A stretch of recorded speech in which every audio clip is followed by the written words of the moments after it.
Industries ਵਗੈਰਾ ਨਹੀਂ ਲਿਖ ਸਕਦੇ? ਬਿਲਕੁਲ ਬਿਲਕੁਲ ਕਰ ਸਕਦੇ, ਇਹਦੀ ਵੀ ਆਪਾਂ ਡਿਸਕਸ਼ਨ ਕਰਾਂਗੇ। ਓਕੇ ਜੀ, ਸੋ ਕੀ ਹੈ ਜੀ? ਓਕੇ ਜੀ, ਮੈਂ ਤੁਹਾਨੂੰ ਮਿਊਟ ਤੋਂ ਹੀ ਖੋਲ ਦਿੰਦਾ ਵਾ ਤਾਂ ਕਿ ਤੁਹਾਨੂੰ ਜੇ ਆਵਾਜ਼ ਨਾ ਸੁਣੇ ਤਾਂ ਤੁਸੀਂ ਮੈਨੂੰ ਕਹਿ ਦਿਓ, ਬਟ ਵੈਸੇ ਤੁਸੀਂ ਸਾਰਿਆਂ ਨੇ ਮਿਊਟ ਤੋਂ ਨਾ ਖੋਲਿਓ, ਠੀਕ ਹੈ ਜੀ, ਕੋਈ ਵੀ ਮਿਊਟ ਤੋਂ ਨਾ ਖੋਲਿਓ। ਸੋ ਆਪਣਾ ਐਸੇ ਸੀਗਾ ਜੀ ਜਿਹਦੇ ਵਿੱਚ ਉਹਨਾਂ ਨੇ ਆਪਾਂ ਨੂੰ ਕਿਹਾ ਕਿ ਜੀ ਸਭ ਤੋਂ ਜਿਹੜਾ ਮੇਨ ਚੀਜ਼ ਆ, ਸਭ ਤੋਂ ਮੇਨ ਰਸਤਾ, ਸਾਰਿਆਂ ਨੂੰ ਸੁਣ ਰਹੀ ਜੀ ਮੇਰੀ ਆਵਾਜ਼? ਯੈਸ ਔਰ ਨੋ? ਹਾਂਜੀ ਸਰ। ਹਾਂਜੀ ਸਰ। ਠੀਕ ਹੈ ਜੀ। ਤਾਂ ਕਹਿੰਦੇ ਜੀ ਦਾ ਕੀ ਦਾ ਮਤਲਬ ਹੁੰਦਾ ਮੇਨ, ਸਭ ਤੋਂ ਮੇਨ।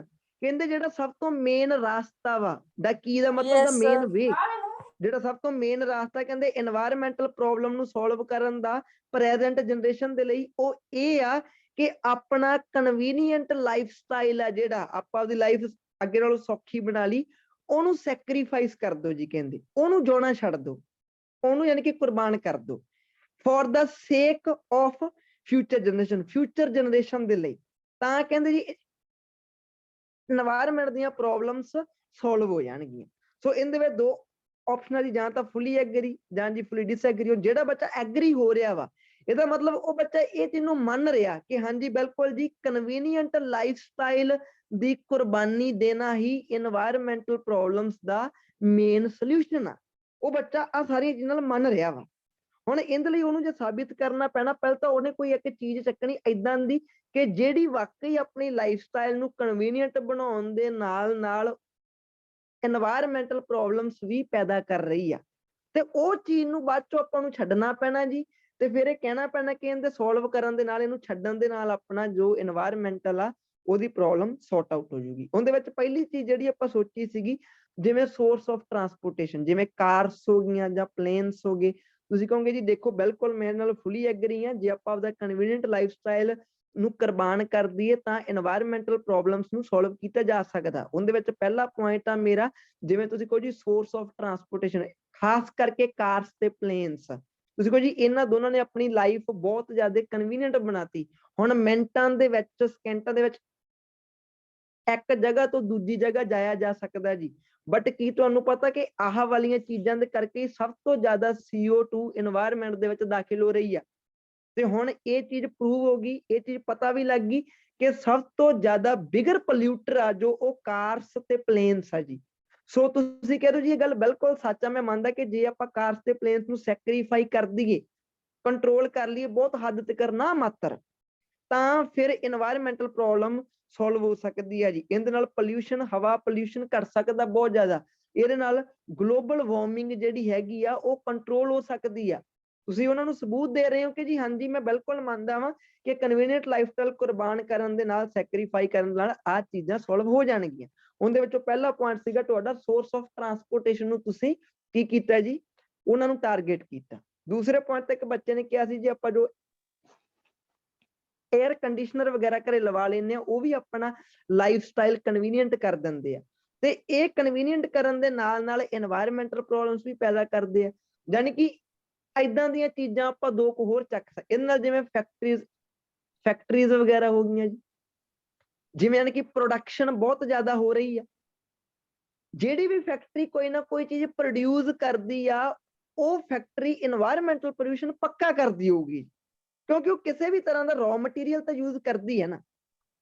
ਤਾਂ ਦੂਸਰੇ BP ਚ ਕੋਈ ਇਦਾਂ ਦੇ ਗੈਜਟਸ ਚੱਕੇ ਜੀ ਜਿਹੜਾ ਆਪਣੀ ਲਾਈਫ ਸਟਾਈਲ ਨੂੰ ਕਨਵੀਨੀਅੰਟ ਬਣਾ ਰਹੇ ਆ ਜੀ, ਤੇ ਨਾਲ ਨਾਲ এনवायरमेंटल ਪੋਲਿਊਸ਼ਨ ਨੂੰ ਪੈਦਾ ਕਰ ਰਹੇ ਆ ਜੀ। ਜਿਵੇਂ ਬਹੁਤ ਤਰ੍ਹਾਂ ਦੇ ਪ੍ਰੋਡਕਟਸ ਹੋ ਗਏ, ਜਾਨ ਕਿ ਤੇ 에ਅਰ ਕੰਡੀਸ਼ਨਰ ਜਾਂ ਫੈਕਟਰੀਜ਼ ਵਗੈਰਾ ਜੋ ਜਾਨੀ ਕਿ ਮਾਸ ਪ੍ਰੋਡਕਸ਼ਨ ਕਰ ਰਹੀਆਂ ਜੀ। ਤਾਂ BP2 ਚ ਕਿੱਦਾਂ ਜੀ, ਤੁਸੀਂ ਕੋਈ ਦੇਖੋ ਅੱਜ ਕੱਲ ਦੇ ਵਿੱਚ ਫੈਕਟਰੀਜ਼ ਵਗੈਰਾ ਬਹੁਤ ਜ਼ਿਆਦਾ ਮਾਸ ਪ੍ਰੋਡਕਸ਼ਨ ਕਰ ਰਹੀਆਂ। ਮਾਸ ਪ੍ਰੋਡਕਸ਼ਨ ਦਾ ਮਤਲਬ ਹੁੰਦਾ ਬਲਕ ਵਿੱਚ ਚੀਜ਼ਾਂ ਤਿਆਰ ਕਰ ਲੈਣਾ। ਤੁਸੀਂ ਕਹੋ ਜੀ ਉਹ ਹੁਣ ਚੀਜ਼ਾਂ ਤਿਆਰ ਤਾਂ ਹੋ ਰਹੀਆਂ ਨਾ ਵੀ ਆਪਣੀਆਂ ਨੀਡਸ ਪੂਰੀਆਂ ਹੋਣ, ਬਟ ਜੀ ਇਹਦੇ ਨਾਲ ਨਾਲ এনवायरमेंटल ਪੋਲਿਊਸ਼ਨ ਤਾਂ ਬਹੁਤ ਜ਼ਿਆਦਾ ਹੋ ਰਿਹਾ। ਤੁਸੀਂ ਕਹੋ ਦੁਨੀਆ ਦੀ ਸ਼ਾਇਦ ਹੀ ਕੋਈ ਇਦਾਂ ਦੀ ਫੈਕਟਰੀ, ਕੋਈ ਇੰਡਸਟਰੀ ਹੋਊਗੀ ਜਿਹੜੀ ਕੋਈ ਹਾਰਮਫੁਲ ਗੈਸਸ ਜਾਂ ਪਾਣੀ ਵਗੈਰਾ ਨੂੰ ਪੋਲਿਊਟ ਨਾ ਕਰਦੀ ਹੋਵੇ। ਲਗਭਗ ਸਾਰੀਆਂ ਕਰਦੀਆਂ ਜੀ। ਜਿਹੜੀ ਫੈਕਟਰੀ ਜਿਹੜੇ ਵੀ ਇਲਾਕੇ ਚ ਉਸ ਦਾ এনवायरमेंट ਉਹਨੇ ਪੂਰਾ ਪੋਲਿਊਟ ਕੀਤਾ ਹੋਇਆ ਹੁੰਦੇ ਸਮੇਂ ਚ, ਸੋ ਤੁਸੀਂ ਕਹੋ ਜੀ ਫਿਰ ਆਪਾਂ ਨੂੰ ਇਹ ਚੀਜ਼ਾਂ ਵੀ ਸੈਕਰੀਫਾਈ ਕਰਨੀਆਂ ਪੈਣੀਆਂ, ਆਪਾਂ ਨੂੰ ਐਲਟਰਨੇਟਿਵ ਸੋਰਸ ਫਾਈਂਡ ਕਰਨੇ ਪੈਣੇ ਆ ਜਿਹੜੀਆਂ ਮਾਸ ਪ੍ਰੋਡਕਸ਼ਨ ਨੂੰ ਘਟਾ ਸਕਣ। ਆਪਾਂ ਨੂੰ ਖੁਦ ਥੋੜਾ ਜਿਹਾ ਤੰਗ ਜ਼ਰੂਰ ਹੋਣਾ ਪੈਣਾ ਵਾ, ਬਟ ਇਹਦੇ ਨਾਲ ਇਨਵਾਇਰਮੈਂਟਲ ਪੋਲਿਊਸ਼ਨ ਬਹੁਤ ਜ਼ਿਆਦਾ ਘਟ ਜੂਗਾ। BP2 ਤੁਹਾਡਾ ਇਦਾਂ ਦਾ ਹੋਣਾ ਸੀਗਾ ਜੀ। ਬੈਸਟ ਐਗਜ਼ਾਮਪਲ ਆਹ ਵਾਲੀ ਜੀ, ਗਰਮੀ ਤੋਂ ਬਚਣ ਦੇ ਲਈ ਹਰ ਇੱਕ ਘਰਾਂ ਦੇ ਵਿੱਚ ਲੱਗੇ ਹੋਏ ਆ, ਤੇ ਤੁਸੀਂ ਕਹੋ ਜੀ ਇਹਨੂੰ ਹੁਣ ਕੁਰਬਾਨੀ ਜੇ ਆਪਾਂ ਇਹਦੀ ਦੇ ਦਈਏ ਤਾਂ ਇਹਦੇ ਨਾਲ ਆਪਣੀ ਧਰਤੀ ਆ ਜਿਹੜੀ ਉਹਦਾ ਟੈਂਪਰੇਚਰ ਵਧਣਾ ਥੋੜਾ ਜਿਹਾ ਕੰਮ ਹੋ ਜਾਊਗਾ ਜੀ, ਥੋੜਾ ਜਿਹਾ ਘਟ ਜਾਊਗਾ, ਕਲਾਈਮੇਟ ਸੈੱਟ ਹੋ ਜਾਊਗਾ ਇਹਦੇ ਨਾਲ, ਮੀਂਹ ਵਗੈਰਾ ਟਾਈਮ ਤੇ ਪੈ ਜਾਇਆ ਕਰੂਗਾ, ਸਾਰੀਆਂ ਚੀਜ਼ਾਂ ਆਪਸ ਦੇ ਵਿੱਚ ਜੁੜੀਆਂ ਹੁੰਦੀਆਂ, ਇੱਕ ਨੀਟ ਐਂਡ ਕਲੀਨ ਚੀਜ਼ ਬਣ ਜੂਗੀ। ਸੋ ਇਹ ਸੀਗਾ ਜੇ ਤੁਸੀਂ ਐਗਰੀ ਹੁੰਦੇ ਹੋ। ਡਿਸਐਗਰੀ ਵਾਲਾ ਬੱਚਾ ਕੀ ਮੰਨਦਾ ਵਾ? ਡਿਸਐਗਰੀ ਵਾਲੇ ਬੱਚੇ ਦਾ ਇਹ ਮੰਨਣਾ ਕਿ ਜੀ ਨਹੀਂ ਜੀ, ਮੈਂ ਨਹੀਂ ਮੰਨਦਾ ਕਿ ਆਪਣੀ ਕਨਵੀਨੀਅੰਟ ਲਾਈਫ ਸਟਾਈਲ ਨੂੰ ਸੈਕਰੀਫਾਈ ਕਰਕੇ ਉਹ ਆਪਣਾ ਜਾਨੀ ਕਿ ਸੈਕਰੀਫਾਈ ਹੋਈ ਇੱਕ ਮੇਨ ਤਰੀਕਾ। ਉਹ ਬੱਚਾ ਇਦਾਂ ਵੀ ਕਹਿ ਸਕਦਾ ਨਹੀਂ ਜੀ ਮੇਰੇ ਅਕੋਰਡਿੰਗ ਤਾਂ ਮੇਨ ਤਰੀਕੇ ਆਪਣੇ ਕੋਲ ਹੋਰ ਵੀ ਬੜੇ ਹੈਗੇ ਆ ਜੀ, ਹੋਰ ਵੀ ਬੜੇ ਹੈਗੇ ਆ ਨਾ। ਉਹ ਬੱਚਾ ਆਹ ਚੀਜ਼ ਨਾਲ ਡਿਸਐਗਰੀ ਹੋਇਆ ਜੀ। ਉਹ ਬੱਚਾ ਕਹਿੰਦਾ ਜੀ ਮੈਂ ਨਹੀਂ ਮੰਨਦਾ ਕਿ ਆਪਾਂ ਨੂੰ ਇਹਦੇ ਲਈ ਆਪਣਾ ਲਾਈਫ ਸਟਾਈਲ ਕੁਰਬਾਨ ਕਰਨਾ ਪੈ ਜੇ, ਕਿਉਂਕਿ ਆਪਣੇ ਕੋਲੇ ਹੋਰ ਰਸਤੇ ਹੈਗੇ ਆ ਜੀ। ਲਾਈਫ ਸਟਾਈਲ ਨੂੰ ਕਾਹਤੋਂ ਕੁਰਬਾਨ ਕਰਨਾ? ਹੁਣ BP1 ਚ ਕਹੂਗਾ ਦੇਖੋ ਲਾਈਫ ਸਟਾਈਲ ਕਨਵੀਨੀਅੰਟ ਕਾਹਦੇ ਵਾਸਤੇ ਬਣਾਇਆ, ਤਾਂ ਕਿ ਚੰਗੀ ਲਾਈਫ ਜੀ ਸਕੀਏ ਜੀ, ਬੈਟਰ ਲਾਈਫ ਜੀ ਸਕੀਏ। ਕਾਰਾਂ ਕਿਉਂ ਬਣਾਈਆਂ ਵਾ? ਕਿਉਂਕਿ ਦੁਨੀਆ ਦੇ ਵਿੱਚ ਕਈ ਕੰਮ ਰੁਕ ਰਹੇ ਸੀਗੇ, ਆਪਣੀ ਡਿਵੈਲਪਮੈਂਟ ਯਾਨੀ ਕਿ ਤਰੱਕੀ ਰੁਕ ਰਹੀ ਸੀਗੀ। ਆਪਾਂ ਪਲੇਨ ਕਿਉਂ ਬਣਾਏ? ਤਾਂ ਕਿ ਦੂਜੀਆਂ ਕੰਟਰੀਆਂ ਨੂੰ ਐਕਸਪਲੋਰ ਕੀਤਾ ਜਾ ਸਕੇ। ਜੇ ਆਪਾਂ ਇਹ ਚੀਜ਼ਾਂ ਨੂੰ ਸੈਕਰੀਫਾਈ ਕਰਦੇ ਆ ਤਾਂ ਇਹ ਇੱਕ ਬੈਸਟ ਸੋਲੂਸ਼ਨ ਨਹੀਂ ਗਾ ਜੀ, ਇਹ ਤਾਂ ਆਪਾਂ ਨੂੰ ਬਹੁਤ ਵੱਡੀ ਸਗੋਂ ਡਰਾਬੈਕ ਆ ਜੀ। ਇਸ ਤੋਂ ਬਾਅਦ ਚੋਂ ਵੀ ਤੁਸੀਂ ਕੋਈ ਗਾਰੰਟੀ ਨਹੀਂ ਗੀ ਕਿ ਆਹ ਚੀਜ਼ ਰੁਕੂਗੀ ਕਿ ਨਹੀਂ ਰੁਕੂਗੀ। ਇਸ ਤੋਂ ਬਾਅਦ ਚੋਂ ਵੀ ਤੁਸੀਂ ਕੋਈ ਪੱਕੀ ਗਾਰੰਟੀ ਨਹੀਂ ਹੈਗੀ। ਤੁਸੀਂ ਕਹੋ ਜੀ ਤਾਂ ਕਰਕੇ ਆਪਣੀ ਕਨਵੀਨੀਅੰਟ ਲਾਈਫ ਸਟਾਈਲ ਨੂੰ ਕੁਰਬਾਨ ਕਰਨ ਦੀ ਲੋੜ ਨਹੀਂ। ਇੱਥੇ ਹੋਰ ਵੀ ਰਸਤੇ ਹੈਗੇ। ਕਿਹੜੇ ਰਸਤੇ? ਲੋਕਾਂ ਦਾ ਮਾਈਂਡ ਸੈਟ ਚੇਂਜ ਕਰ ਦਿਓ। ਕਾਰਸ ਤਾਂ ਆਪਾਂ ਬਣਾਈਆਂ ਆਪਣੀ ਟਰੈਵਲਿੰਗ ਲਈ, ਪਲੇਨਸ ਹੈਗੇ ਆ ਬਿਲਕੁਲ ਜੀ। ਲੋਕਾਂ ਨੂੰ ਇਹ ਚੀਜ਼ ਸਮਝਾ ਸਕਦੇ ਆ ਨਾ ਕਿ ਨਿੱਕੇ ਨਿੱਕੇ ਕੰਮਾਂ ਲਈ ਕਾਰ ਨਹੀਂ ਯੂਜ਼ ਕਰੀਦੀ ਹੁੰਦੀ। ਤੁਸੀਂ ਤੁਰ ਕੇ ਵੀ ਕੰਮ ਕਰ ਸਕਦੇ ਹੋ, ਤੁਸੀਂ ਸਾਈਕਲਿੰਗ ਨੂੰ ਵੀ ਪ੍ਰੈਫਰ ਦੇ ਸਕਦੇ ਹੋ। ਤੇ ਪਲੇਨ ਵਗੈਰਾ ਤੁਸੀਂ ਕਹੋ ਆ ਤਾਂ ਗਵਰਨਮੈਂਟ ਦੇ ਹੱਥ 'ਚ ਹੈ ਜੀ, ਰਿਸਟ੍ਰਿਕਸ਼ਨ ਲਾ ਦੇਣ, ਲੋਕਲ ਫਲਾਈਟਾਂ ਬੰਦ ਕਰ ਦੇਣ, ਜਾਣੀ ਕਿ ਇੰਟਰਨੈਸ਼ਨਲ ਫਲਾਈਟਾਂ ਜਿਹੜੀਆਂ ਉਹਨਾਂ ਦਾ ਬਈ ਜਾਣੀ ਕਿ ਰਿਸਟ੍ਰਿਕਸ਼ਨਸ ਲਾਉਣ, ਜੋ ਇੰਜਨ ਵਗੈਰਾ ਹੈਗੇ ਆ ਉਹਨਾਂ ਤੇ ਕੰਮ ਕਰਨ। ਤੁਸੀਂ ਕਹੋ ਜੀ ਮੇਰੇ ਅਕੋਰਡਿੰਗ ਜੋ ਆਪਣੇ ਕੋਈ ਟੈਕਨੋਲੋਜੀ ਇਦਾਂ ਦੀ ਇਨਵੈਂਟ ਕਰਨ ਜਿਹਦੇ ਨਾਲ ਇਨਵਾਇਰਮੈਂਟਲ ਪੋਲਿਊਸ਼ਨ ਘਟ ਸਕੇ, ਨਾ ਕਿ ਲਾਈਫ ਸਟਾਈਲ ਹੀ ਆਪਦਾ ਚੇਂਜ ਕਰ ਦੇਣ। ਤੁਸੀਂ ਕੋਈ ਦੇਖੋ ਫੋਰ ਐਗਜ਼ਾਮਪਲ, ਸਭ ਤੋਂ ਵੱਡੀ ਐਗਜ਼ਾਮਪਲ ਹੁਣ ਇਲੈਕਟ੍ਰਿਕ ਕਾਰਸ ਤੇ ਮੋਟਰ ਬਾਈਕ ਆਉਣੀਆਂ ਸ਼ੁਰੂ ਹੋ ਗਈਆਂ। ਤੁਸੀਂ ਕਹੋ ਜੀ ਉਹ ਇਨਵਾਇਰਮੈਂਟ ਨੂੰ ਹਾਰਮ 0% ਪਹੁੰਚਾ ਰਹੀਆਂ ਜੀ, ਬਹੁਤ ਘੱਟ। ਚਲੋ ਪਹੁੰਚਾਉਂਦੀਆਂ ਤਾਂ ਉਹ ਵੀ ਆ, ਬਹੁਤ ਘੱਟ ਆ। ਤੇ ਕਿੱਥੇ ਆਪਾਂ ਪੈਟਰੋਲ ਡੀਜ਼ਲ ਜਦੋਂ ਪੈਟਰੋਲ ਤੇ ਡੀਜ਼ਲ ਬਰਨ ਹੁੰਦਾ ਵਾ ਉਹਦੇ ਵਿੱਚੋਂ CO2 ਪੈਦਾ ਹੁੰਦੀ ਆ। ਵੈਸੇ ਤੁਸੀਂ ਕੋਈ ਇਲੈਕਟ੍ਰੋਨਿਕ ਕਾਰ ਲੈ ਕੇ ਆਏ ਹੋ, ਉਹਦੇ ਵਿੱਚੋਂ ਤਾਂ CO2 ਕਿਤੋਂ ਨਹੀਂ ਨਿਕਲਦੀ, ਉਹਦੇ ਵਿੱਚੋਂ ਥੋੜੀ CO2 ਨਿਕਲੂਗੀ। CO2 ਕਦੋਂ ਨਿਕਲਦੀ ਆ? ਜਦੋਂ ਪੈਟਰੋਲ ਤੇ ਡੀਜ਼ਲ ਬਰਨ ਹੁੰਦਾ ਵਾ, ਇਹਦੇ ਬਰਨ ਹੋਣ ਦੇ ਨਾਲ ਧੂੰਆਂ ਨਿਕਲਦਾ ਵਾ ਜੀ। ਤਾਂ ਤੁਸੀਂ ਕਹੋ ਜੀ ਮੈਂ ਮੰਨਦਾ ਕਿ ਕਨਵੀਨੀਅੰਟ ਲਾਈਫ ਸਟਾਈਲ ਦੀ ਕੁਰਬਾਨੀ ਦੇਣ ਦੀ ਲੋੜ ਨਹੀਂ ਗੀ। ਆਪਣੇ ਕੋਲੇ ਦੋ ਰਾਸਤੇ ਆ। ਨੰਬਰ 1 ਤੇ ਲੋਕਾਂ ਦਾ ਮਾਈਂਡ ਸੈਟ ਚੇਂਜ ਕਰ ਦਿਓ, BP1 ਬਣਾ ਦਿੰਦੇ ਉਹਦੇ ਤੇ। ਨੰਬਰ 2 ਤੇ ਤੁਸੀਂ ਕਰੋ ਐਲਟਰਨੇਟਿਵ ਫਾਈਂਡ ਕਰੋ, ਚੀਜ਼ਾਂ ਨੂੰ ਬਿਹਤਰ ਕਰੋ, ਲਾਈਫ ਸਟਾਈਲ ਨਾ ਚੇਂਜ ਕਰੋ। ਤੁਸੀਂ ਕੋ ਕਾਰਾਂ ਆਪਣੇ ਕੋਲੇ ਹੈਗੀਆਂ, ਕਾਰਾਂ ਚੱਲਦੀਆਂ ਡੀਜ਼ਲ ਤੇ, ਪੈਟਰੋਲ ਤੇ, ਕੋਈ ਇਦਾਂ ਦੀ ਟੈਕਨੋਲੋਜੀ ਪੈਦਾ ਕਰੋ ਜਿਹਦੇ ਨਾਲ ਉਹਨਾਂ ਚੋਂ CO2 ਨਿਕਲਣੀ ਬੰਦ ਹੋ ਜਾਏ, ਜਿਵੇਂ ਕਿ ਇਲੈਕਟ੍ਰੋਨਿਕ ਕਾਰ। ਤੁਸੀਂ ਕਹੋ ਜੀ ਦੇਖਿਆ ਜਾਵੇ ਤਾਂ ਹੁਣ ਆਪਣਾ ਜੋ ਵਰਲਡ ਆ, ਜੋ ਆਪਣੀ ਅਰਥ ਆ, ਹੁਣ ਤਾਂ ਤੁਸੀਂ ਕਹੋ ਜਿਹੜੀਆਂ ਵੱਡੀਆਂ ਵੱਡੀਆਂ ਕੰਪਨੀਜ਼ ਆ ਜੋ ਇਨਵਾਇਰਮੈਂਟਲਿਸਟਿਕ ਹੈਗੇ ਆ, ਉਹਨਾਂ ਨੂੰ ਬੜੀ ਫਿਕਰ ਪਈ ਆ, ਉਹ ਰਾਸਤੇ ਲੱਭੀ ਜਾਂਦੇ ਆ ਦਿਨੋਂ ਬਦਿਨ। ਤੁਸੀਂ ਕਹੋ ਇਲੈਕਟ੍ਰਿਕ ਕਾਰਸ ਤੇ ਮੋਟਰ ਬਾਈਕ ਦੀ ਖੋਜ ਕਿਉਂ ਹੋਈ? ਬਿਲਕੁਲ ਕਿਉਂਕਿ ਉਹਨਾਂ ਦਾ ਮੇਨ ਟਾਰਗੇਟ ਹੀ ਉਹਨਾਂ ਗਲੋਬਲ ਵਾਰਮਿੰਗ ਨੂੰ ਘਟਾਉਣਾ ਵਾ, ਲਾਈਫ ਸਟਾਈਲ ਨੂੰ ਥੋੜੀ ਚੇਂਜ ਕਰਨਾ। ਕਾਰਾਂ ਤਾਂ ਫਿਊਚਰ ਦੇ ਵਿੱਚ ਇਦੋਂ ਜ਼ਿਆਦਾ ਹੋਣਗੀਆਂ, ਬਟ ਉਹ ਪੈਟਰੋਲ ਤੇ ਡੀਜ਼ਲ ਤੇ ਨਹੀਂ ਚੱਲਦੀਆਂ ਹੋਣੀਆਂ ਚਾਹੀਦੀਆਂ। ਤੇ ਫਿਊਚਰ ਜਨਰੇਸ਼ਨ ਨੂੰ ਵੀ ਨੀਟ ਐਂਡ ਕਲੀਨ ਇਨਵਾਇਰਮੈਂਟ ਮਿਲੂਗਾ ਜੀ। ਲੋਕਾਂ ਦੇ ਵਿੱਚ ਰੀਸਾਈਕਲਿੰਗ ਦੀ ਭਾਵਨਾ ਪੈਦਾ ਕੀਤੀ ਜਾਵੇ ਜੀ। ਲੋਕਾਂ ਨੂੰ ਦੱਸਿਆ ਜਾਵੇ ਕਿ ਤੁਸੀਂ ਚੀਜ਼ ਨੂੰ ਛੇਤੀ ਥਰੋ ਨਾ ਕਰਿਆ ਕਰੋ, ਛੇਤੀ ਸੱਟਿਆ ਨਾ ਕਰੋ। ਲੋਕਾਂ ਦਾ ਮਾਈਂਡਸੈਟ ਇਦਾਂ ਦਾ ਬਣਾਓ। ਸਰ ਇਹਦੇ ਹਾਂਜੀ ਦੱਸੋ ਜੀ, ਆਵਾਜ਼ ਸੁਣਦੀ ਜੀ ਮੇਰੀ ਸਾਰਿਆਂ ਨੂੰ? ਯੈਸ ਔਰ ਨੋ? ਆਵਾਜ਼ ਸੁਣਦੀ ਜੀ? ਆਵਾਜ਼ ਸਾਰਿਆਂ ਨੂੰ ਸੁਣਦੀ ਮੇਰੀ ਜੀ? ਹਾਂਜੀ ਸਾਰੇ Yes, ਸੁਣ sir. ਜੀ। ਓਕੇ ਜੀ। ਤਾਂ ਆਪਣਾ ਪਹਿਲਾ ਬੀਪੀ ਹੈ ਜੀ ਹਾਂਜੀ ਸਰ, ਲੋਕਾਂ ਦਾ ਇਹ ਮਾਈਂਡਸੈਟ ਚੇਂਜ ਹਾਂਜੀ ਕਰਨਾ। ਸਰ, ਆਪਣਾ ਥਰੋਵੇ ਦੂਸਰਾ ਕਲਚਰ ਦਾ ਹੀ ਬੀਪੀ ਮੈਂ ਆ ਪੁਆਇੰਟ ਬੋਲਣ ਲੱਗੀ ਸੀ ਕਿ ਜਿੱਦਾਂ ਰੈਟ ਰੇਸ ਹੋ ਜਾਂਦੀ ਹੈ ਕਿ ਦੂਸਰੇ ਨੂੰ ਦੇਖ ਕੇ ਚੀਜ਼ਾਂ ਨਵੀਆਂ ਸੁੱਟ ਦਿੰਦੇ ਆ ਤੇ ਹਾਂ ਹੋਰ ਨਵੀਆਂ ਲਿਆਉਂਦੇ ਨੇ, ਬਿਲਕੁਲ ਵੀ ਉਹਨਾਂ ਨੂੰ ਮਾਈਂਡ ਸੈਟ ਕਰਨਾ ਚਾਹੀਦਾ ਆਪਣਾ। ਯਾਨੀ ਕਿ ਹਾਂਜੀ ਮੁੱਖ ਸਰ। ਗੱਲ ਕੀ ਹੈ ਜੀ ਕਿ ਜੇ ਤੁਸੀਂ ਐਗਰੀ ਹੁੰਦੇ ਫੁੱਲੀ ਤਾਂ ਵੀ ਤੁਹਾਡੇ ਕੋਲ 2 ਬੀਪੀ ਡਿਵੈਲਪ ਹੁੰਦੇ ਸੀਗੇ, ਬਲਕਿ ਚਲੋ 3 ਵੀ ਹੁੰਦੇ ਸੀਗੇ। ਜੇ ਤੁਸੀਂ ਡਿਸਐਗਰੀ ਹੁੰਦੇ ਤਾਂ ਵੀ ਆਪਣੇ ਜੋ ਬੀਪੀ ਹੈ ਜੀ ਉਹ ਡਿਵੈਲਪ ਹੁੰਦੇ ਸੀਗੇ ਜੀ। ਲੱਗ ਗਿਆ ਪਤਾ ਜੀ? ਅੱਜ ਵਾਲਾ ਐਸੇ ਸੀਗਾ ਜੀ ਇਹ। ਤੇ ਹੁਣ ਆਪਾਂ ਦੂਸਰਾ ਐਸੇ ਆ ਉਹਦੇ ਤੇ ਵੀ ਆਪਾਂ ਥੋੜੀ ਜੀ ਡਿਸਕਸ਼ਨ ਕਰਦੇ ਹਾਂ ਜੀ। ਦੂਸਰਾ ਐਸੇ ਜੀ ਧਿਆਨ ਨਾਲ ਦੇਖਿਓ ਜੀ। ਦੂਸਰੇ ਵਿੱਚ ਉਹਨਾਂ ਨੇ ਆਪਾਂ ਨੂੰ ਕੀ ਕਿਹਾ ਜੀ? ਦੂਸਰੇ ਚ ਉਹਨਾਂ ਨੇ ਆਪਾਂ ਨੂੰ ਕਿਹਾ ਜੀ ਜੋ ਯੰਗ ਪੀਪਲ ਆ do not spend their holiday and weekend doing outdoor activities। ਕਹਿੰਦੇ ਜੋ ਯੰਗ ਲੋਕ ਆ ਜੀ ਉਹ ਹੁਣ ਆਪਣੀਆਂ ਹੌਲੀਡੇ ਤੇ ਵੀਕਐਂਡ ਜਿਹੜੇ ਹੈਗੇ ਆ ਜੀ ਉਹ ਬਾਹਰਲੀਆਂ ਐਕਟੀਵਿਟੀਆਂ ਕਰਕੇ ਸਪੈਂਡ ਨਹੀਂ ਕਰ ਲਏ। ਬਾਹਰਲੀਆਂ ਐਕਟੀਵਿਟੀਆਂ ਕਿਹੜੀਆਂ? ਜਿਵੇਂ ਸਪੋਰਟਸ ਵਗੈਰਾ ਦੇ ਵਿੱਚ ਹੁੰਦੀਆਂ, ਵੀ ਕਿਸੇ ਦੇ ਨਾਲ ਕੋਈ ਟਰੈਵਲਿੰਗ ਕਰਨ ਜਾ ਵੜਨਾ ਜਾਂ ਕੋਈ ਸਪੋਰਟਸ ਵਗੈਰਾ ਹੀ ਖੇਡ ਲੈਣਾ, ਇਹ ਸਾਰੀਆਂ ਆਊਟਡੋਰ ਐਕਟੀਵਿਟੀਜ਼ ਹੁੰਦੀਆਂ, ਘਰ ਤੋਂ ਬਾਹਰ ਨਿਕਲ ਕੇ ਹੁੰਦੀਆਂ ਜੀ। ਲਾਈਕ ਉਹਨਾਂ ਨੇ ਖੁਦ ਹੀ ਲਿਖੀਆਂ ਪਈਆਂ। ਹਾਈਕਿੰਗ ਵੀ ਤਾਂ ਇੱਕ ਤਰ੍ਹਾਂ ਦੀ ਸਪੋਰਟਸ ਆ, ਜਿਵੇਂ ਯਾਨੀ ਕਿ ਕਲਾਈਮਿੰਗ ਹੋ ਗਈ। ਇਹ ਇਹਨਾਂ ਨੇ ਐਗਜ਼ਾਮਪਲਾਂ ਦਿੱਤੀਆਂ ਵਾ ਇਨ ਨੈਚੁਰਲ এনवायरमेंट, ਜਿਹੜੀਆਂ এনवायरमेंट ਦੇ ਨਾਲ ਕਨੈਕਟ ਹੋ ਕੇ ਹੁੰਦੀਆਂ। ਵਾਈ? ਪਹਿਲਾ ਜੀ ਉਹਨਾਂ ਨੇ ਰੀਜ਼ਨ ਪੁੱਛਿਆ ਕਿ ਕਿਉਂ। ਦੂਸਰਾ ਪੁੱਛਿਆ ਜੀ ਉਹਨਾਂ ਨੇ ਬਈ ਕਿਵੇਂ ਇਨਕਰੇਜ ਕੀਤਾ ਜਾ ਸਕਦਾ ਉਹਨਾਂ ਨੂੰ ਜੀ।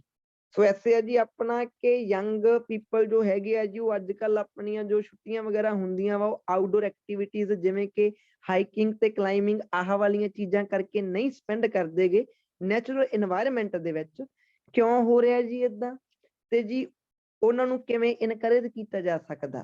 ਹੁਣ ਕਿਉਂ ਦਾ ਆਨਸਰ ਤਾਂ ਸਭ ਤੋਂ ਵੱਡਾ ਇਹੀ ਹੈ ਜੀ ਕਿ ਅੱਜ ਦੇ ਸਮੇਂ ਦੇ ਵਿੱਚ ਲਾਈਫ ਸਟਾਈਲ ਹੀ ਬਹੁਤ ਜ਼ਿਆਦਾ ਹੈਕਟਿਕ ਹੋ ਗਿਆ। ਇਹਦੇ ਵਿੱਚੋਂ ਜ਼ਿਆਦਾ ਪ੍ਰੋਬਲਮ ਦੇ ਸਮੇਂ 'ਚ ਲਾਈਫ ਸਟਾਈਲ ਹੀ ਇੰਨਾ ਹੈਕਟਿਕ ਹੋ ਗਿਆ ਕਿ ਇੱਕ ਬੰਦੇ ਨੂੰ ਸੈਟਰਡੇ ਤੇ ਸੰਡੇ ਆਉਂਦਾ ਵਾ, ਮੰਡੇ ਟੂ ਫਰਾਈਡੇ ਇੰਨਾ ਜ਼ਿਆਦਾ ਬਰਡਨ ਹੁੰਦਾ ਉਹਦੇ ਤੇ, ਉਹਦੀ ਬੋਡੀ ਇੰਨੀ ਜ਼ਿਆਦਾ ਟਾਇਰਡ ਹੋ ਚੁੱਕੀ ਹੁੰਦੀ ਆ। ਤੇ ਜਿਹੜਾ ਤੁਸੀਂ ਹਾਈਕਿੰਗ ਤੇ ਕਲਾਈਮਿੰਗ ਕਹਿ ਰਹੇ ਹੋ ਇਹ ਇੱਕ એનર્ਜੈਟਿਕ ਬੰਦੇ ਦਾ ਕੰਮ ਆ ਜੀ। ਹਾਈਕਿੰਗ ਕੌਣ ਪਰਸਨ ਕਰੂਗਾ? ਜੋ ਫਿਜ਼ੀਕਲੀ ਫਿੱਟ ਹੋਊਗਾ ਜੀ। ਕਲਾਈਮਿੰਗ ਕੌਣ ਕਰੂਗਾ? ਜਿਹਦੇ ਵਿੱਚ એનર્ਜੀ ਹੋਊਗੀ। ਤੇ ਅੱਜ ਦੇ ਸਮੇਂ 'ਚ ਕੀ ਹੋ ਰਿਹਾ? ਅੱਜ ਦੇ ਸਮੇਂ 'ਚ ਕੰਮ ਦੇ ਬਰਡਨ ਦੇ ਕਰਕੇ ਸੈਟਰਡੇ ਤੇ ਸੰਡੇ ਤੇ ਇੱਕ ਪਰਸਨ ਹੁੰਦਾ ਹੀ ਟਾਇਰਡ ਹੈ ਜੀ। ਇੱਕ ਪਰਸਨ ਟੀਵੀ ਦੇਖਣ ਤੋਂ ਬਿਨਾ ਹੋਰ ਕੁਝ ਨਹੀਂ ਕਰ ਸਕਦਾ, ਜਾਂ ਆਪਣੇ ਨੀਅਰ ਬਾਏ ਰੈਸਟੋਰੈਂਟ ਵਿੱਚ ਜਾ ਵੜੂਗਾ, ਉਹ ਵੀ ਕੋਈ ਜ਼ਿਆਦਾ ਕੋਈ ਇਦਾਂ ਦੀ ਐਕਟੀਵਿਟੀ ਨਹੀਂ ਹੈਗੀ ਜਿਵੇਂ ਕਲਾਈਮਿੰਗ ਤੇ ਹਾਈਕਿੰਗ। ਤਾਂ ਜੀ ਪਹਿਲਾ ਰੀਜ਼ਨ ਸਭ ਤੋਂ ਵੱਡਾ, ਇਹ ਚੀਜ਼ਾਂ ਕਰਨ ਦੇ ਲਈ ਬੰਦੇ ਵਿੱਚ એનર્ਜੀ ਹੋਣੀ ਚਾਹੀਦੀ ਆ। ਤੇ ਸੋਮਵਾਰ ਤੋਂ ਸ਼ੁੱਕਰਵਾਰ ਕੰਮ ਕਰਕੇ ਉਹ ਵੀ ਪੂਰਾ ਟੀਡੀਅਸ ਕੰਮ, ਉਹ ਵੀ ਪੂਰਾ ਬਰਡਨ ਵਾਲਾ ਕੰਮ, ਤਾਂ ਕਿਸੇ ਵੀ ਯੰਗ ਬੰਦੇ ਦਾ ਦਿਲ ਨਹੀਂ ਕਰੂਗਾ ਵੀ ਉਹ ਕਲਾਈਮਿੰਗ ਹਾਈਕਿੰਗ ਤਾਂ ਛੱਡੋ, ਉਹਦਾ ਕੋਈ ਯਾਨੀ ਕਿ ਕ੍ਰਿਕਟ ਖੇਡਣ ਨੂੰ ਵੀ ਮਨ ਨਹੀਂ ਕਰੂਗਾ ਜੀ। ਸੋ ਇਹ ਤੁਹਾਡਾ ਪਹਿਲਾ ਰੀਜ਼ਨ ਹੈ।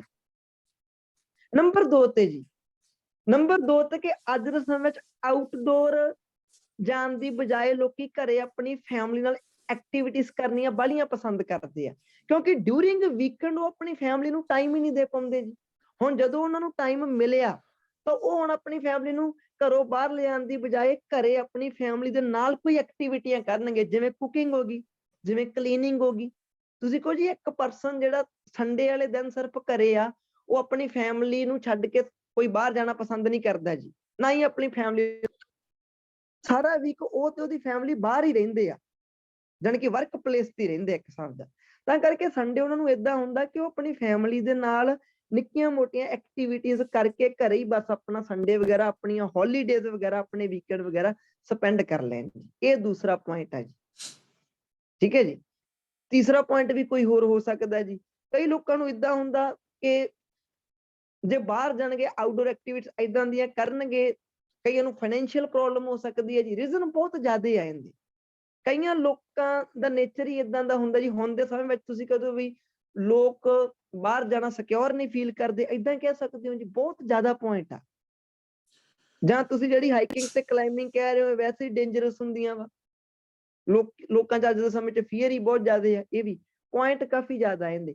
ਪਹਿਲੇ 2 ਮੇਨ ਜੇ ਸੀਗੇ ਲਿਖਣ ਨੂੰ, ਬਾਕੀ ਸਟੂਡੈਂਟ ਜਿਹਦਾ ਐਗਜ਼ਾਮ ਸੀ ਅੱਜ ਉਹ ਬਾਕੀ ਵੀ ਲਿਖ ਸਕਦੇ ਸੀ ਕੋਈ ਵੀ ਪੁਆਇੰਟ।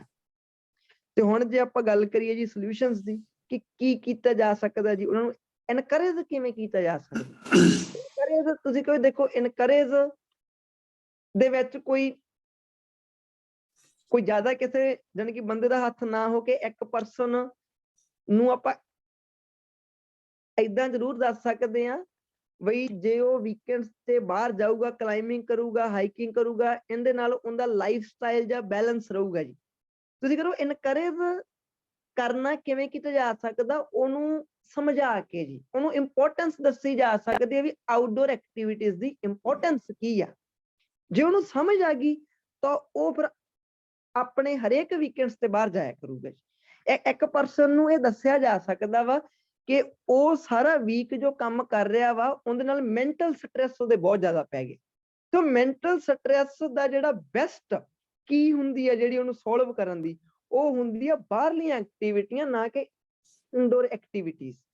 ਉਹਨੂੰ ਆਪਾਂ ਇਹ ਕਹਿ ਸਕਦੇ ਕਿ ਕਲਾਈਮਿੰਗ ਹੋ ਗਈ, ਹਾਈਕਿੰਗ ਹੋ ਗਈ, ਇਹਦੇ ਨਾਲ ਉਹ ਲਾਈਫ ਦੇ ਵਿੱਚ ਨਵੀਆਂ ਨਵੀਆਂ ਚੀਜ਼ਾਂ ਨੂੰ ਐਕਸਪੀਰੀਅੰਸ ਕਰੂਗਾ।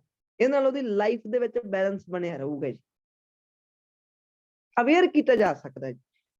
ਹੋਰ ਉਹਨੂੰ ਇਨਕਰੇਜ ਕਿਵੇਂ ਕੀਤਾ ਜਾ ਸਕਦਾ ਬਾਹਰ, ਜਾਣੀ ਕਿ ਬਾਹਰ ਜਾਣ ਦੇ ਲਈ, ਤਾਂ ਇਹ ਚੀਜ਼ ਸਭ ਤੋਂ ਵੱਡੀ ਇਹ ਕੰਪਨੀਜ਼ ਕਰ ਸਕਦੀਆਂ ਜੀ। ਜਿੱਥੇ ਯੰਗ ਲੋਕੀ ਜੌਬ ਵਗੈਰਾ ਕਰਦੇ ਆ ਜਾਂ ਉਹਨਾਂ ਦੇ ਪੇਰੈਂਟਸ ਜੀ, ਤੁਸੀਂ ਕੋਈ ਜਿਹੜੇ ਤਾਂ ਯੰਗ ਲੋਕ ਜੌਬ ਕਰਦੇ ਆ, ਧਿਆਨ ਨਾਲ ਦੇਖਿਓ, ਉਹਨਾਂ ਨੇ ਆਪਾਂ ਨੂੰ ਸਟੇਟਮੈਂਟ ਵਿੱਚ ਸਿਰਫ ਜੌਬ ਵਾਲੇ ਲੋਕ ਨਹੀਂ ਕਿਹਾ। ਤਾਂ ਕਰਕੇ ਮੈਂ ਕਹਿ ਰਿਹਾ ਕਿ ਜਿਹੜੇ ਲੋਕ ਤਾਂ ਕਰਦੇ ਆ ਜੌਬ, ਉਹਨਾਂ ਨੂੰ ਤਾਂ ਕੰਪਨੀਆਂ ਹੀ ਇਦਾਂ ਦੀਆਂ ਚੀਜ਼ਾਂ ਕਰਵਾ ਸਕਦੀਆਂ ਜੀ। ਕੰਪਨੀਆਂ ਕਿਉਂ ਨਹੀਂ ਮੈਂਬਰਸ਼ਿਪ ਲੈ ਕੇ ਦੇ ਸਕਦੀਆਂ, ਫ੍ਰੀ ਟੂਰ ਆਰਗੇਨਾਈਜ਼ ਕਰ ਸਕਦੀਆਂ, ਆਪਣੇ EMPLOYEES ਨੂੰ ਕਹਿ ਸਕਦੀਆਂ ਕਿ ਸੈਟਰਡੇ ਤੇ ਸੰਡੇ ਅਸੀਂ ਤੁਹਾਡੇ ਲਈ ਇੱਕ ਕਲਾਈਮਿੰਗ ਜਾਣੀ ਕਿ ਆਰਗੇਨਾਈਜ਼ ਕੀਤੀ ਹੈ, ਇੱਕ ਤੁਸੀਂ ਇੱਥੇ ਜਾਣਾ ਵਾ ਤੇ ਆਪਦਾ ਫਨ ਕਰੋ। ਹੋ ਸਕਦਾ ਉਹ ਜਾਣ, ਉਹਨਾਂ ਨੂੰ ਇਦਾਂ ਖੁਸ਼ੀ ਹੋਵੇ ਕਿ ਸਾਡੀ ਕੰਪਨੀ ਨੇ ਫ੍ਰੀ ਚਾਂਸ ਦਿੱਤਾ ਸਾਨੂੰ, ਵੈਸੇ ਚੀਜ਼ਾਂ ਤੇ ਪੈਸੇ ਲੱਗਦੇ ਆ। ਸੋ ਜੇ ਇੱਕ ਯੰਗ ਪਰਸਨ ਜੌਬ ਕਰ ਰਿਹਾ ਵਾ ਤਾਂ ਉਹਨੂੰ ਕੰਪਨੀ ਇਨਕਰੇਜ ਕਰ ਸਕਦੀ ਹੈ ਜੀ। ਤੇ ਜੇ ਕੋਈ ਯੰਗ ਪੀਪਲ ਕੋਈ ਸਟੂਡੈਂਟ ਆ ਤਾਂ ਫਿਰ ਉਹਦੇ ਪੇਰੈਂਟਸ ਕਰ ਸਕਦੇ ਆ ਜੀ। ਕਿਉਂਕਿ ਤੁਸੀਂ ਸਾਰੇ ਹੀ ਕੰਮ ਕਰ ਵਾਲਿਆਂ ਤੇ ਨਹੀਂ ਨਾ ਬਣਾ ਸਕਦੇ, ਟਾਸਕ ਰਿਸਪੌਂਸ ਗਲਤ ਹੋਇਆ ਨਾ। ਇਹ ਚੀਜ਼ ਦਾ ਬਹੁਤ ਜ਼ਰੂਰੀ ਹੁੰਦਾ ਜੀ ਸੋਚਣਾ। ਆਹ ਚੀਜ਼ ਕਦੇ ਕਦੇ ਕਿਤੇ ਦੱਸੀ ਨਹੀਂ ਜਾਂਦੀ, ਨਾ ਹੀ ਬੱਚਾ ਸੋਚਦਾ। ਯੰਗ ਪੀਪਲ ਕਹਿ ਰਹੇ ਆ, ਤੁਹਾਨੂੰ ਕੀ ਪਤਾ ਕਿਹੜੇ ਯੰਗ ਪੀਪਲ, ਇਹ ਤਾਂ ਸਟੂਡੈਂਟ ਵੀ ਹੋ ਸਕਦੇ ਆ ਜੀ, ਇਹ ਵਰਕਰ ਵੀ ਹੋ ਸਕਦੇ ਆ ਜੀ, ਕੋਈ ਵੀ ਹੋ ਸਕਦੇ ਇਹਨਾਂ ਦੋਨਾਂ ਚੋਂ। ਹੁਣ ਜੇ ਤੁਸੀਂ ਸਾਰਾ ਬੀਪੀ ਵਰਕਰਸ ਨੂੰ ਮੰਨ ਕੇ ਲਿਖ ਦੋ, ਇਹ ਤਾਂ ਟਾਸਕ ਰਿਸਪੌਂਸ ਗਲਤ ਹੈ ਜੀ। ਕਿਉਂਕਿ ਐਸੇ ਨੇ ਤਾਂ ਕਿਤੇ ਨਹੀਂ ਲਿਖਿਆ ਜੀ ਕਿ ਇਹ ਸਿਰਫ ਵਰਕਰ ਆ, ਤੇ ਐਸੇ ਨੇ ਕਿਤੇ ਨਹੀਂ ਲਿਖਿਆ ਵੀ ਇਹ ਇਕੱਲੇ ਸਟੂਡੈਂਟ ਆ। ਤਾਂ ਕਰਕੇ ਮੈਂ ਪੁਆਇੰਟ ਹੀ ਉਦਾਂ ਦਾ ਸੋਚਿਆ ਕਿ ਜੀ ਮੈਂ ਕੁਝ ਇਹਦੇ ਵਿੱਚ ਸਭ ਤੋਂ ਵੱਡਾ ਹੱਥ ਆ ਜੀ, ਜਾਂ ਤਾਂ ਵਰਕ ਪਲੇਸਸ ਦਾ ਜਾਂ ਪੇਰੈਂਟਸ ਦਾ। ਕਿਉਂ? ਮੈਂ ਕੋਈ ਜਿਹੜੇ ਲੋਕੀ ਤਾਂ ਕੰਮ ਕਰਦੇ ਆ ਉਹਨਾਂ ਨੂੰ ਤਾਂ ਉਹਨਾਂ ਦੀ ਕੰਪਨੀ ਇਨਕਰੇਜ ਕਰ ਸਕਦੀ ਹੈ ਜੀ। ਉਹ ਉਹਨਾਂ ਨੂੰ ਫ੍ਰੀ ਮੈਂਬਰਸ਼ਿਪ ਲੈ ਕੇ ਦੇ ਸਕਦੀ ਆ, ਫ੍ਰੀ ਟੂਰ ਆਰਗੇਨਾਈਜ਼ ਕਰਵਾ ਸਕਦੀ ਆ। ਤੇ ਜੇ ਉਹ ਬੰਦਾ ਇੱਕ ਸਟੂਡੈਂਟ ਹੈ ਜੀ, ਤਾਂ ਫਿਰ ਉਹਦੇ ਪੇਰੈਂਟਸ ਏਦਾਂ ਕਰ ਸਕਦੇ ਆ ਜੀ। ਉਹਦੇ ਪੇਰੈਂਟਸ ਉਹਨੂੰ ਸਮਝਾ ਸਕਦੇ ਆ ਵੀ ਉਹਨੇ ਸਾਰਾ ਵੀਕ ਸਟੱਡੀ ਕੀਤੀ, ਹੁਣ ਉਹ ਬਾਹਰ ਜਾ ਕੇ ਆਪਦਾ ਕੁਝ ਨਾ ਕੁਝ ਕਰੇ, ਹਾਈਕਿੰਗ ਕਰੇ, ਕਲਾਈਮਿੰਗ ਕਰੇ। ਤਾਂ ਇਹ ਤਰੀਕੇ ਆ ਜੀ ਉਹਨਾਂ ਨੂੰ ਇਨਕਰੇਜ ਕਰਨ ਦੇ। ਸੋ ਹੋਰ ਵੀ ਇਹਦੇ ਪੁਆਇੰਟ ਹੋਣਗੇ ਬਹੁਤ ਜ਼ਿਆਦਾ ਜਿਹੜੇ ਬੱਚੇ ਨੇ ਫਾਈਨਲ ਦੇ ਵਿੱਚ ਲਿਖੇ, ਬਟ ਆਹ ਵਾਲੇ ਪੁਆਇੰਟ ਵੀ ਮੇਨ ਹੋ ਸਕਦੇ ਸੀਗੇ।